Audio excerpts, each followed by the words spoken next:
Улсын хурлын даргын их болд хоригдаад байна. Танд өглөөний мэнд өгье. Тэгэхээр 92 оноос хойш 6 дахь удаагийн чөлөө сонгуулийн үр дүнд бий болсон парламент маань анхны намрын чуулгана өнгөрсөн 7 хоногийн баасан гарагт завсарлууллаа. Тэгэхээр юуны өмнө та иргэдэд нэг товч мэдээлэл өгөөч. Өнгөрсөн намрын чуулганы үр дүнг мэдээлээд. Намрын чуулганы статистик үр дүн гэвэл ажлын 93 хоног уралдсан байна. Нэгдсэн уралдаан 34 удаа, байнгын болон дэд хоруудын уралдаан 131 удаа уралдсан байна. Бие даасан хууль 16, улсын хурлын тогтоол 59-ийг баталсан байна. Хүчингү болсон янз бүрийн. За тэгээ энэ олон хуулиуд ямар хуулиуд яаж батлагдсан манай үзэгчид мэдээлэлтэй байгаа учраас цаг хэмнээд ер нь бол намрын чуулганы жил болгоны намрын чуулганы гол онцлог бол төсөв байдаг.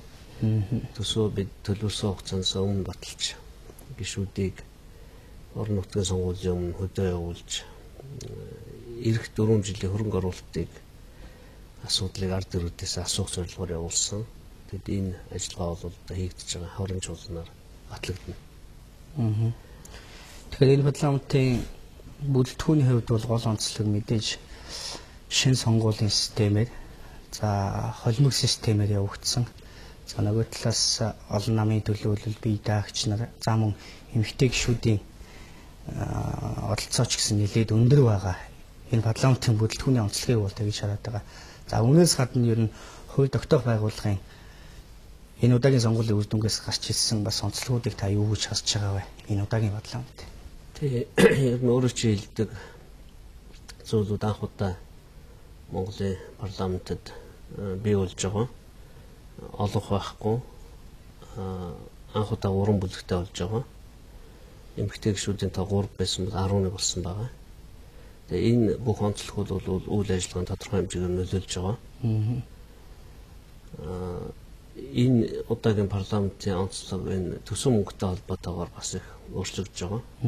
Хуучин орон нутагт өгдөг байсан мөнгө өмнөх жилтэйгээ харьцуулахад 2.3 дахин өөрөө мэдээ зарцуулдаг мөнгө нь өссөн байгаа. Энэ хэмжээгээр орон нутгийн хорлуудыг чадварчулж тэр мөнгөнд хяналт тавих, засаг даргын мөнгийг хэрхэн захиран зарцуулж байгаа хяналт тавих ийм үүрэг функц сургалтуудыг бас хийхээр төлөвлөж байгаа. Улсын хурлын төсвийн хяналт бас нэмэгдэж байгаа. Ажилтныхаа тоог нэмжээ. Аудитын газрын үр хөрөөлийг дээшлүүлэх гэж байна. Урд нь хөрөнгө оруулалт 2004 онд 20-30 тэрбум төгрөгөөр яригддаг байсан бол одоо 1.8 их 80 төгрөгөөр яригдж байна. Тэгээ энийг дагаад энэ мөнгөний хяналт шалгалт бол бас сайжрах хэрэгтэй, хүн хүчээ нэмэгдүүлэх хэрэгтэй. Буруу зуруу явуулчихгүй байх хэрэгтэй. Дээр нь бондын мөнгө гэж байна. Анх удаа 1.5 тэрбум Америк долларын засгийн газрын бондын амжилттай арилжлаа. Одоо энийг амжилттай зарцуулах хэрэгтэй. Төсөвтөр нэмэхэд дахиад энэ мөнгөний хяналт шалгалт бол нэмэгдэх хэрэгтэй. Хэдэнтэй өглөө ярилцахдаа бас ярилцлагаа сэдвийг бодож илаа. За даавал хэвлэл мэдээлэлээр өмнө нь бас их хурлын намрын чуулганы үр дүнгийн талаар нэлээд иргэдэд мэдээлэл өгсөн байгаа. За би бас иргэдэд бас нэг чухал мэдээллийг өгөх ёстой зүйл нь юу гэвэл энэ парламентод ёс энэ парламент улсын их хурлын нэр хүнд түүний үүргийг бас иргэд нэлээд сайн ойлголттой болох ёстой. Тэгээ энэ парламент өөрөө энэ парламент ёсны нэр хүндийг бас хамгаалахын тулд илүү бас батбөх болгохын тулд юу хийх үү, юу зорж байгаа бол гэдэг талаас бас танаас илүүтэй мэдээлэл сонсъё, юу төлөвлөж байгаа юм бол гэдэг талаар бас иргэдэд тодорхой ойлголт өгье гэж бодож илаа л та. Тэгээ одоо хамгийн түрүүнд хууль тогтоох байгууллага бол ард түмэнд ил тод болох ёстой. Шүүлтүүрийг ард түмэн өөрсдөө хийн 4 жилд болдог сонгуулиудаа энэ үр дүнгээ илэрхийлдэг. Муу ажиллаж байгаа гишүүд бол дахин сонгогддог. Тийм учраас гишүүн болго өөрөө хичээх ёстой. Парламентын нэр хүнд гэдэг бол парламентын гишүүдийнх нь хэрхэн бие авч явж байгаа, хэрхэн ажилдаа оролцож байгаа, хуралдаа сууж байгаа, гаргаж байгаа санал, тойргийнхаа ард түмнийг, нийт Монголын ард түмнийг хэрхэн төлөөлж байгаа энэ бүх зүйлтүүдээр шалгадана. Тийм учраас бол чи одоо дунд сургуулийн хүүхдийг хичээлдээ суу, чи яач вэ гэд хойноос нь хөөгд идэг юм бол их хурл бол байдгүй. Тэр гишүүдээ өөрсдийнх нь ухамсарын асуудал байдаг. Мэдээж тамгын газар бол гишүүдийг өцөө заагц үүргээ биелүүлэхэд нь туслах үүрэгтэй. Тамгын газрын үтсийн орчилд төлөвлөгдөж байгаа. Одоо яаж жил гишүүдэд тараадаг материалыг цаасгүй электрон хэлбэрээр энэ iPad-д хийж өгч байгаа гэдэг бол жилдээ 200 сая төгрөгийн хэмнэлт гаргаж байгаа. Тэгээ энэ хэмнэлтэд чинь өөр юм зарцуулж болно. Маш их одоо цахимжиж байгаа. Хуучин төрийн мэдээллийг цаасаар захиалгаар үнэтэй зардаг байсан бол одоо үнгүүгээр вебсайт дээр байж байгаа. Тэрийг вебсайт, iPad, iPhone дээр хүртэл, Android утсан дээр хүртэл дэлхийн хаач байсан авч үзэж болж байгаа. Гэх мэтээр бол улсын хурлыг нээлттэй болгох талаар хийж байгаа ажил бол манай вебсайтнаас эхлээ харагдаж байгаа хаа. Технологийн дэвшлийг та сайн ашиглаж байгаа нь анзаарэгдээд байдаг л да. Шинэ жилийн мэдлэгээ хүртэл бас цуцалдаг нь бас овоо эдэн дөрөгийг хэмжих шиг тим шийдвэр болчих шиг харагдаж байсан. Харахад жижиг юм шиг мөртлөө энэ бүхний нийлбэрт бол татвар төлөгчтэй мөнгө үр дүнтэй ашиглагддаг болж байгаа. Бас нэг зүйл дээр л энэ технологийн дэвшлийг ашиглаасаа гэж бодож байгаа. Парламентын нэр хүндийг унгааж байгаа нэг чухал зүйл бол одоо хэвлэлийнхэн байнгал бичдэг дээ. Хин нэг гишүүн хин нэгний өмнөөс очиж санал өгөх конопын даардаг явдал. Энэ бол одоо өмнөх парламентын үедж байсан муу жишээ одоо ч бас байгаад байгаа зүйл. Нөгөө технологийн дэвшлээ ашиглаад энийг ер нь хизээ зогсоох уу? Төрүүчийн хурлын үед Солонгосын Койко байгууллагаас тусламж авч энийг хурууны рүү шилжүүлэх ажлууд эхэлсэн байгаа. Тусламж учраас яг тэдний сарын тэдэнд өгчих гэж хэлж болохгүй. Ерөнхийдөө хүлээзэнсэн байдалтай байгаа. Энэ ороод ирэх юм бол хийгдэнэ. Хурууны хээний төхөөрөмжөнд улсын төсвөөс мөнгө зарах нь бол зохимжгүй гэж үзэж байгаа. Энэ бол зөвхөн чуулган танхим биш. Банкны оруулдаг 4 танхимыг холбох ажил учраас их нэлээд их хэмжээний мөнгө гарах гэдэг. Тийм учраас бол тусламжийн бараа ороод ирэнгүүт энэ бол шийдэгдээд явна. Тэн дээр бол дургуутж байгаа гишүүн бол нэгч байхгүй байгаа. Хийхин төлөө байгаа. Тэгэхээр одоо тэр технологиг ашиглаад эхлэх юм бол хууль баталгад гарцааг өөрөө биеэрээ ээж суудаг. Үүнийгээ дагаад бас эс сайжрах байх гэж бодож байна л да. Та дөрөв эсцийн асуудлыг гишүүдийн ухамсарт найдаад үлдээч шиг боллоо. Тэгэхээр бүлэгт нь найдаж байгаа. Бүлэг бол гишүүдээ авчрах механизмаа өөрсдөө бодж олох хэрэгтэй. Сайн нэг шинэ хуулийн төсөл яригдчихсэн нэлээд маргаан дагуулсан. Таслах юм бол 50 хүрэх юм бол илүү бүлгийн татам болгоно. Татам болгох тухай яригдчихсэн. Тэгээ бүлгүүд хоорондоо ярьж байгаад энэ бүх өргөн баригдсан хуулиудаа 6 хууль байгаа. Хавар хүртэл хойшлуулъя гэд хилцүүлгээ төр хойшлуулсан байна. Тэр хүртлээ бүлгээ татан буулгахгүй өөр ямар механизмууд вэ? Тэрийгээ судлаг. Ер нь эцсийн дээр өөр гарч гаргалгааг боддгоо. Ягаад гэвэл олон нийт бухимдаад байдаг болохоор би энэ дээр бас үлэгтэж найдаад хайчихгүй юм шиг санагдаад нэг л өөр зүг гарцыг л олмоо санагдаад байдаг. Бид нар ажлаа хийхгүй бол арга хэмжээ авахулаад ажлаасаа авдаг болно шүү дээ. Гэтэл одоо өөр их дарах байна уу? Тэр олон мянган хүний сонгогчдын итгэлийг хүлээж төлөөлөл болж гарч ирчээд бас ажлаа хийхгүй 4 жил бүр зураг тариад байгаа огт харагдахгүй байсаар байгаа өнгөрчдөг ч гişүүд. Өнгөрсөн бодлоо ажлаас нь хаалх ирэх сонгогч өөрт нь байгаа гэж байна. Тий. Үндсэн хуулийн зааснаар бол их хурлд байхгүй. 4 жил болдог нэг сонгуулаар ажлаас нь халддаг юм л ирэх байгаа шүү дээ. Зохицуултын механизмыг тэгвэл хугацаанаас ер нь бол гишүүд өөрсдөө бие яаж авчааг харж л байгаа шүү дээ. Хурлдаас авахгүй байна л гэдэг бол 4 жилийн дараа дахиж сонгогдохгүй тал руу л явж гин гэсэн үг. Сонгогчд ухаантай учраас бүгдээ бүртгэж сууж байгаа шүү дээ. Дээр нь улсын хурлын удирдлагын зүгээс юу хийж болж байгаа нэхэр энэ бүх эрц тэр гишүүний чуулганда оролцож байгаа бүгдийн зүгээр л ил болгочихж байгаа. Нөгөө сайтн дээрээ тавьчихсан. Парламент цэгийн дээр бүх мэдээлэл байж байгаа. Хэлсэн үг нь АБ-г байж байгаа. Ямар хууль дээр яаж санал өгсөн байж байгаа. Ер нь бол нуугаа тагаад байх юм ерөөсөө байхгүй бүх юм ил тод болсон. Тэгээ эцсийн дүгнэлтийг сонгогч өөрөө л энэ. Миний сонгосон хүн ямар шүү яв нэ гэдэг дүгнэлтийг бол байнга хийжээ, өдөр болгон хийжээ. Тэгээд дүнгээ 4 жилийн дараа тавина. За тойрог дээр бол нийт дэвшиж байгаа гişүүдэд тодорхой дүн тавьж болж байна. Нөгөө ялгаагүй шүү дээ. Жагсаалтанд байгаа намын дугуулахгүй гэсэн. Ялгаагүй. Намын жагсаалт дотор таалагдахгүй олон хүн байвал намаа өмнөх 4 жил муу байсан улсууд байх юм бол намын дугуулахад болно гэсэн. Тэгэхээр намын жагсаалт руу орж хойхолдог явдал бол нам өөрөө хатуу арга хэмжээ авна гэсэн үг байна. Нам өөрийнхөө нэрийг дугуулуулахын тулд сайн хүмүүс хөдөлгөө гişүүдээ бол оруулахгүй гэсэн үг шүү дээ. За тэгвэл парламент бас хариуцлагын механизм бол үргэлж байгаа юм. Хүмүүс бухимдаад юм байхгүй нэ гэж харж байгаа боловч хугацааны үед би жоохон олдчлоо гэх гээд байгаа. Явж 4 жилдээ ганц өдөр ирэхий эдэлтгэл. Нэг эргүүлэн татах асуудал бас яригддаг л да. Яг эргүүлэн татахыг би хөвтэй дэмждэг. Тэгвэл эцэст төгсгөлгүй сонгуул болох гэдэг. 4 жилд нэг удаа сонгуул явдаг биш. Өдөр болгон сонгуул явах сонгуул явагдаж байгаа юм гэж. Тэр бол мөнгөний гарц байгаа. Нэг удаа итгэсэн бол 4 жилдээ доктортой ажилладаг манай үндсэн хуулийн зарчим байгаа. Үндсэн хуулинд эргүүлэн татах өөрчлөлт бол үндсэндээ орохгүй. Тэр байтугай зүйл бол орж чадахгүй шүү дээ.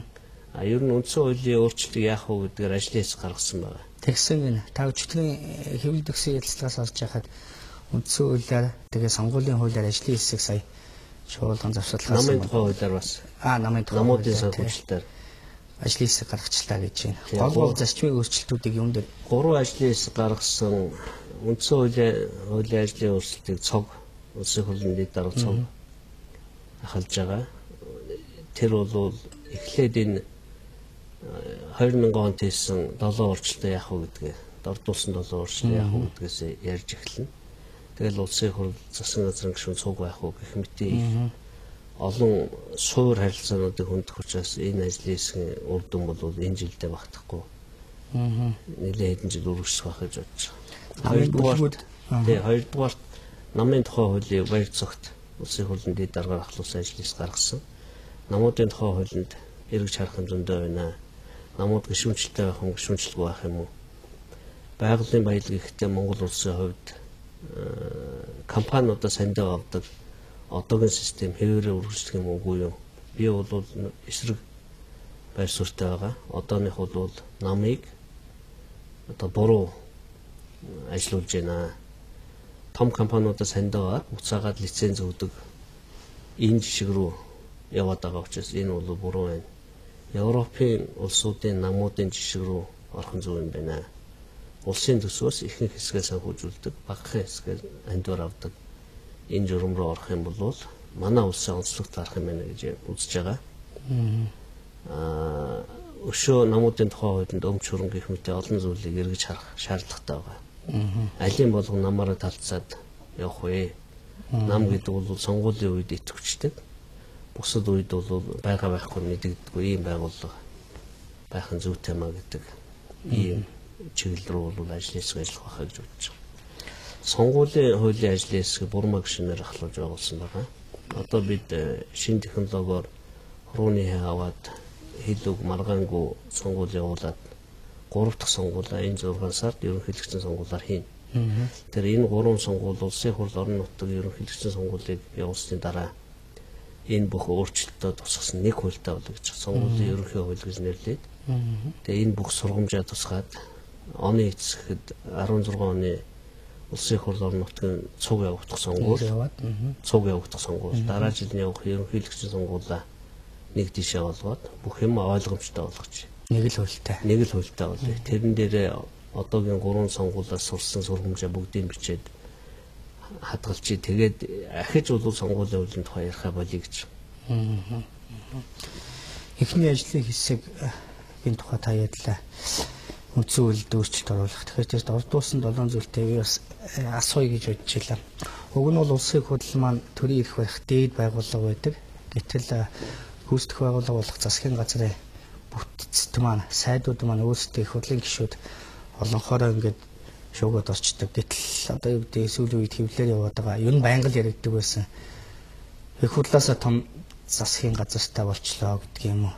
ер нь их хурлдаа шийдвэр гаргахад засгийн газрын гишүүдийн тэр оролцоо бас тодорхой хэмжээний нөлөө үзүүлээд байна гэдэг асуудал. Ядчил тэр 10 хэдэн гишүүн бөгөөд сайд улсууд засгийн газрынхаа бодлогыг хамгаалж ил конвотаар шүү дээ. Өөр юм ярих хэрэггүй. Тэр гишүүн бусад гишүү сайд биш гишүүдийн хувьд байдаг тэр эрх чөлөө нь бол алга болчихж байгаа. Тийм учраас бол хэрвээ засгийн газрын ерөнхий сайд бөгөөд улсын хурлын гишүүн байх юм бол тодорхой хязгаартай байх нь зүйтэй гэж бодож байгаа. 3-1 ч байдаг юм уу? Үндсэн хуулинд бол мэдээж хязгаар бол заагаагүй. Гарсан улсын хурл болгоныг засгийн газраа яаж байгуулах талаар бол эрх чөлөөтэй байгаа. Тэрийг ашиглаад өнөөдрийн засгийн газар бол олон сайддар нь гишүүн байдаг хууль бүрийг сонгосон байгаа. Ямар ч юм сонгосон гэсэн төр засгийнхаа давтвартай байдлыг бодоод 16 оноос хэрэгжих байна. Зөв ямар ч өөрчлөлт орсон гэсэн. Таны өгч байгаа тайлбараар бол нөгөө их хурлд орчсон нам олон хулаагүй. Тэгвэл олон судал авсан болохоор бас засгийн газрын бүтэц нэг тийм их гарчих шиг боллоо гэж байна. Тэгж байгаа. Олохгүй засаг учраас хоорондоо тохиролцож засгийн газар байгуулж байгаа. Ганц арчсан намын бодлогоор ус явахгүй байгаа. Ер нь энэ үндсүүлэг өөрчлөлтийг хий гэдэг дээр за энэ засгийн газрын бүтцийг тодорхой тэгж хязгаар тавья гэдэг дээр би бол ерөнхийлөгч за тантай адил байсууртай авах гэж бодож байгаа. Ер нь намын бүлгүүд энэ асуудалд ямар хөө ер нь бол зөөх болсон ялангуяа ярих хэрэгтэй, шийдэх хэрэгтэй, орхиж болохгүй гэдгээр саяын 3 ажлын хэсэг бол олонх цөөх гэлгүй бүх намуудын төлөө бие даагч том жижиг нам гэлгүй бүгдийг нь оруулсан байгаа. Яг гэвэл энэ бол жинхэнэ зөвсөлчлөөр явах ажлаа. Намын тухай хууль, сонгуулийн тухай хууль, үндсэн хуулийн өөрчлөлт бол заавал зөвшөөрсөөр явна. Хэн нэгэн гишүүн юм уу нам хөрөгч нам шийтгэл дундуур үлдэх юм бол угаасаа явж болдгүй ийм чухал өөрчлөлтүүд байгаа учраас бүх хүмүүсийг оруулсан ажлын хэсэг байгуулсан байна. Бүх талын төлөөллийг. За тэгвэл хаврын чуулганаар бас ер нь энэ жилд нэлээд ажилтал байх нь. Парламент ёсыг түрүүн хоёулаа гишүүдийн хариуцлагын тухай асуудлыг ярьж ирсэн. Би бас энэ сэдв рүү эргээд орё гэж бодож байна л та. Парламент ёсыг бас үнцэнтэй байлгах, нэр хүндийг хамгаалахад энэ гишүүдийн хийж байгаа ажил бас их тодорхой нүдэнд харагддаг байх хэрэгтэй юм шиг байна л да. Гишүүний бол хамгийн чухал ажил бол би хууль санаачилж батлуулах гэж байгаа. Амьдрал дээр тухайн харилцааг зохицуулах, нийт тулгамдж байгаа хуулийн орчинг тэд нар мэдэрч ард иргэдээсээ дэмжлэг авч. Би өөртөө санал нийлэхгүй. Яагаад гэвэл статистикээр хөөцөлтөд эхлэх юм бол юу ч хамаагүй санаачлаад ямар ч хамаагүй батлуулаа явчихад байгаа. Тухайн гишүүний асуудал яаж хандж байгаа, сонгогчдоо төлөөлж байгаа төлөөлөл нь чухал байгаа. Жижигхэн хуулинд, жижигхэн заалтанд хаашаага санал өгч яах гэдэг энэ санаалж байгаа. Тэр бол үндсэн байр сууриа яаж илэрхийлж байгаа үндсэн ажил нь. Хууль санаачлах бол ихэнх хуулийг бол засгийн газар санаачилдаг үндсэн хуультай улс бид нар. Жишээ нь татварын хуулийг гишүүн санаачилж болохгүй. Улсын төсвийг санаачилж болохгүй. Ягаад гэвэл энэ бүгд мөнгөтэй холбоотой засгийн газрын үндсэн хуулиар олгоцсон эрх учраас тийм учраас бол гишүүдийн хууль санаачлах эрх бол тодорхой хэмжээгээр үндсэн хууль хязгаарлагдсан байдаг. Тамхины тухай хуулийг бол санаачилж болно. Архины тухайч байдаг юм уу. Тэгэхээр энэ болгон бол гишүүдийг өөрийнхөө санаачилсан хуулийг дэмжүүлж гаргахын тулд аль болохоор олон хүнд ойлгуулж, олон нийтэд тайлбарлаж дэмжлэг аваад гэсэн болж байгаа. 4 жил сууж байгаад огт хууль санаачлаггүй гишүүн байж болох. Бусад хуулиуд дээр маш зөв байр суурьтай сонгогчдынхоо цагаа даалгаврыг биелүүлээд байсан сонгогдоод байна. 4 жилийн турш хэд байдгийг 10 хууль санаачлаад нөгөөх нь одоо ач холбогдол муутай хууль байгаа. Тэрийг хүн анзаарахгүй байх юм бол тэр хүн хэдийгээр тооны хувьд олон хууль санаачсан боловч нийгэмд учирч байгаа асуудлыг шийдвэрлэх талаасаа бол үр дүн талаасаа бол байхгүй бол тэгэхээр энэ статистик бол тийм чухал зүйл биш ээ. Би яг зөвхөн энийг ягаад лавуулчих вэ гэхээр Бацандан гишүүн саяхан бас нэг хуулийн төслийн талаар мэдээлэл хийжсэн. Ер нь иргэд бас ягаад ийм хууль санаачилж болтгүй юм бэ хэсэг үлгээрээ тодорхой гарын үсэг зөвлүүлаач гэдэг юм засгийн газраас санал дэмжлэг аваад тэр нээлттэй байгаа. Бацандан гишүүний надад тайлбарснаар бол одоо явж байгаа зохицуултгүй байгаа харилцааг зохицуулъя. 100 мянган хүний гар үсгтэй байх юм бол тэр хуулийг улсын хурл заавал хилцдэг байхаар. Одоо жишээ нь би Твиттерээр Улаанбаатарын утаатай холбогдуулаад шинэ хуулийн төсөл. Шинэ хуулийн төсөл биш. Яаж энэ машинаас Улаанбаатар утаа чинь хоёр гол их усуртай байгаа ш. Нэг нь гэр хорооллын, хоёр дахь том усур нь бол машины утаа болчиход байгаа. Өвөлдөө нүүрсний утаанд дарагдаад машины утаа анзаардахгүй болохоос зундаа бол энэ бол гамшиг болдог ш. Тэгэхээр утаа гаргадгүй машинууд бас байна. Гибрид машин байна, цахилгаан машин байна, газаар ажилладаг машин байна. Тэгэхээр Улаанбаатарт бусад нутагт бол болоод байна. Тэнд тийм машин төвлөрөл байхгүй шүү дээ. Улаанбаатар жишээ нь энэ явж байгаа гибрид цахилгаан болон газ машинд татварын хөнгөлт үзүүлвэл яасан бэ гэдээ би санал асуулга Твиттерээр явуулахад 370-80 ретвит хийж ил да. Тэр чинь маш их дэмжлэг байна гэдгийг харуулж байгаа. Тэгэх юм бол би одоо онцгой албан татварын хуулинд гибрид машинаас татвар авдаггүй. Энийг бол 2006 онд миний саналчлаар хийсэн байна. Онцгой татвар. Одоо цахилгаан болон газын машинд ийм татвар авдаггүй хөнгөлт үзүүлэх юм бол ийм машин хэлээр олон орж ирнэ шүү дээ. А дээр нь ийм машинуудыг хотын захиргаа өөрөө шийдээд нэгдүгээр нэгээр явуулах гэж зөвшөөрдөг юм. Давуу байдал. Одоо Лос Анжелес хотод цахилгаан машинуудын цэнгэлдэг станцуудыг үнэгүй тавьж өгж шүү дээ. Та нар цахилгаан машин таах юм бол үнэгүй цэнгэлээ гэж бензин колонкос бензин авдаг шүү. За танд бол тийм ийм мэтэр бол онцгой албан татварын хуулинд цахилгаан гибрид газ гэж 3 үг нэмэхэд хууль байгаа байхгүй. Бүхэл бүтэн хууль биш. Гэтэл энэ 3 үг ч өөрөө Улаанбаатарын машины утаанаас салгах механизм болчих юм бол энэ өөрөө үр дүнтэй хууль санаа шийдвэрлэх юм. Тэрнээс одоо гадаад нөхөртэй байж болохгүй, их нэртэй байж болохгүй. Тэрийгээ юу гэдэг бол тийм толгомцсон асуудал биш юм аа. Гэхдээ чухал зүйлээ анзаарч мэдэрч тэр байгаа олдсон хэмжээнийхээ хүрээнд ашигласаа л гэж байгаа. Тэр бол гишүүдийн одоо ажилдаа хандах, ард түмэндээ үйлчлэх юуны илэрхийлэл байна. Хаана ямар асуудал байна? Юу нь хуулиас болоо болохгүй байна гэдэг зүйлийг олж харах хэрэгтэй л дээ. Тэгээ олон нийтийн дэмжлэг авах хэрэгтэй. Одоо энэ 13 оны төсвийн ерөнхий хууль шинжлэхдсэнтэй холбогдуулаад надад бол тэгж бодогдоод байгаа. Гишүүд нөгөө нэг ажиллаа хийж ийн л гэхээр нөгөө тойрогдоод давхиж чичвэл сургуулийн дээвэр халуун ус барайд гэдэг тэр зүйлээс салж байгаа болов гэж найдаад байгаа. Одоо сургуулийн дээвэр халуун ус засвар бараг шинээр сургууль цэцэрлэг барих чинь орон нутгийн ажил болчихж байгаа. Яг бол төсвийн нөхцөл учраас орон нутгийнхаа хэр санаачлах ажил нь тэр хэмжээгээр яаж байгаа. Одоо гишүүд бол улс орны хэмжээний том хөрөнгө оруулалтын тухай ярина. Засчийн үед нь бас өөрчлөлт гарч байна. Эрх мэдлээ орон нутг руугаа шилжүүлсэн гэсэн үг. Санхүүжилтийн хамт. Энэ бодлоо өнгөрсөн намрын чуулганы үеэр зөвхөн олон нийтийн сонирхож асууж байгаа шүү. Олон нийтийн анхаарал төрсөн бас нэг зүйл бол хоёр гишүүний зодон байсан. За бас гишүүдийн ёс зүйтэй холбогдуулаад би энэ асуултыг тавих хичээл байна л да. Ер нь хэлсэн үг, хийсэн үйлдэлийнхаа төлөө хариуцлага хүлээдэггүй л дээ мэдээж парламентын чуулганы танхимд. Гэхдээ бас нэг ёс зүйн хэмжээгээр бас энийг зохицуулах барих гүтгэд доромжлохоос бус тохиолдол гэж байгаа.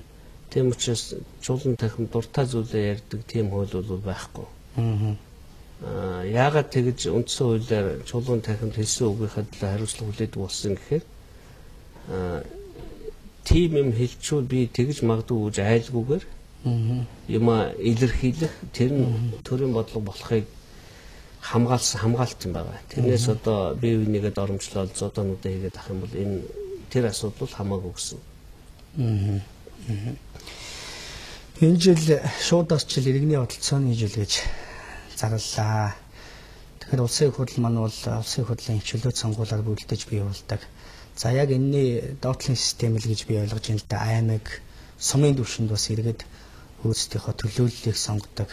За энэ бидний төлөөллийн арчлал маань бас орон нутаг сумын түвшинд ялангуяа төлөөллийн арчлалын системийг бид нар бас оруулах гэж төсвийнхаа хүрээнд ч гэсэн эрх мэд шийдвэр хүрээндээ ч гэсэн шийдэж ин л да. Та юу нэг 2013 оны 1 сарын 1-ээс өмнө аймаг сумын иргэдийн хурал бол бэлэгдлийн шин чанартай байсан. Яг тэгэхээр санхүүгийн бодиттой эрх мэдэл байгаагүй. 2013 оны 1 сарын 1-ээс төсвийн шинэ хуулиар эрх мэдэл очсон. Дээр нь өөрийн мэдж зарцуулдаг мөнгө 2.3 дахин нэмэгдсэн. Нийт төсвийн 20% эзэлж байгаа л да. Тэгэхээр энийг дагаад аймаг сумын иргэдийн хурал үр дүнтэй хяналт тавих чадвартай болох ёстой. Яг энэ дээр улсын хурал эдгээр хурлуудыг чадварчуулах бодлогын ажлууд, сургалтуудыг улсын хурал бол засгийн газрын төсвийн хяналтанд төсвийн зарцуулалтанд хяналт тавиад 22 жил болж шин. Гэтэл аймаг сумын хуралд хэдийгээр хуулийн дээр нь байдаг боловч бодиттойгоор хяналт тавих мөнгө нь байхгүй байсараад 2013 оны хүргэж одоо бол 2013 оны 1 сарын 1-ээс эхлээд яаж хяналт тавихын туршлагаа бид нар хуваалцаж тэдгээр хурлуудыг чадварчлах гэдэг байгаа. Энэ өөрөө шууд арчил болж байгаа. Хамгийн чухал ягаад 2013 шууд арчлын жил болсон гэхээр мөнгөний эрх мэдэлтэй холбогдож энийг бол бид улсын хурал засгийн газрыг яаж хянаж, сумын хурал нь сумын засаг дарга, сумын захиргаагаа хянана, аймгийн хурал нь аймгийн засаг дарга, аймгийн захиргаагаа хянана. Ингэж дор бүрний хяналт тавьж дээр нь аймаг сумын хурлаар хязгаарлагдахгүй аймаг сумын иргэд өөрсдөө оролцох боломжоор хангах гэдэг. Одоо парламент цэгийн вебсайтн дээр улсын төсвийн хөрөнгө оруулалтуудыг аймаг сумаар нь хайж болдог.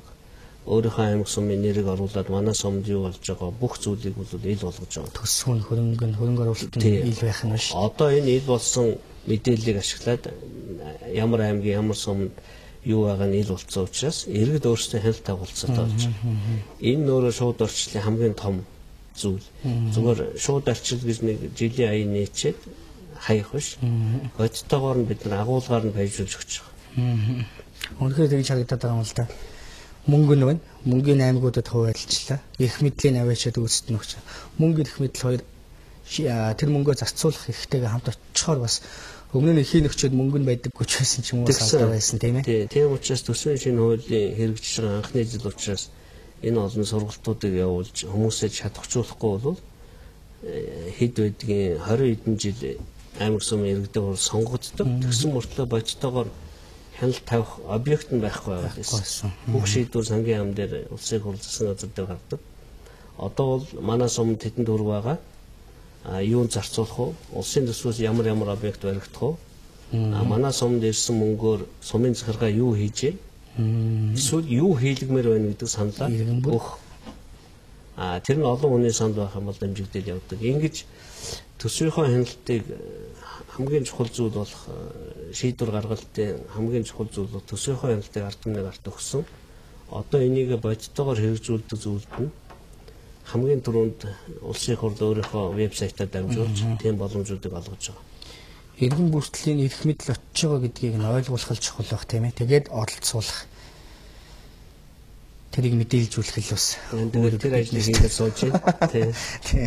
За тэгээд хаврын чуулган 4 сарын 5-нд эхэлнэ. Тэгээд гол хүлээгдэж байгаа хуулиудын талаар та нэг товч тайлбар өгөөч. Мэдээж хаврын чуулган өөрийнхөө хэлцэх асуудлыг баталдаг. Гэхдээ хүлээгдэж байгаа зүйл бол их бүтээн байгуулалт газар хэсэгтэй холбогдуулан хуулиуд гэхээсээ илүү улсын хурл урд нь гаргацсан их бүтээн байгуулалт гэдэг 18 их найт төгрөгийн төсөв байна. Засмал зам, төмөр замын асуудал байна, боловсруулах үйлдвэрүүд байна. Эдгээр ажлуудын явцыг түргэтгэж шаардлагатай зүйлүүдийг бол энэ хавар гацааг нь гаргаж өгнө. Тендерийн хууль саад болж байгаа талаар Батүлэг шүү ярьж илээ. Тендерийн хууль бол хийх ажил нь бага. Оролцох компани их байх юм бол тендертгээс өөр аргагүй. Тэр олон компаниас хамгийн сайн сонгож авна шүү дээ. Гэтэл манад Монгол улсад зам барьдаг компаниас илүү зам барих төлөвлөгөө байгаа учраас тендерийг хэлбэршүүлсэн журмаар явуулах ийм шаардлага байна гэж тэрнтэй бол санал нийлж байгаа. Ажил нь компаниас олдсон учраас бол яаж хуваарлсан бүх хүнд ажил хүртэж байгаа. Тийм учраас бол энийг зөв менежмент хийж болдог эрхийн засгийн газарт өгөх нь зүйтэй. Бид бол богино хугацаанд их ажил хийхэд төлөвлөсөн учраас хувийн хвшлээ аль болохоор бүгдийг нь оролцуулаад дээр нь ажил нь гүйцэтгэх боломжгүй бас дахиад ажил үлдээд байгаа. Тэгэхээр хаврын хамгийн гол ажил бол их бүтээн байгуулалт засгийн газар туслах ажил байна.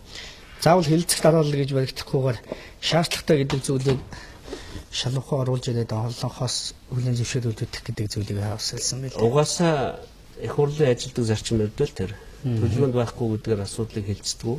Олонх нь энэ асуудлыг хэлцээд хурдан гаргая, эх 7 хоног гаргаяг бол тэгэл гараа явдаг. Олонх нь хэлцэхгүй энэ бол шаардахгүй гэж үзэх юм бол хэдэн ч жилээр хэлцэхгүй батлагдахгүй байдаг ийм л хуультай шнэ. За баярлалаа. Таны ажилд амжилт хүсье.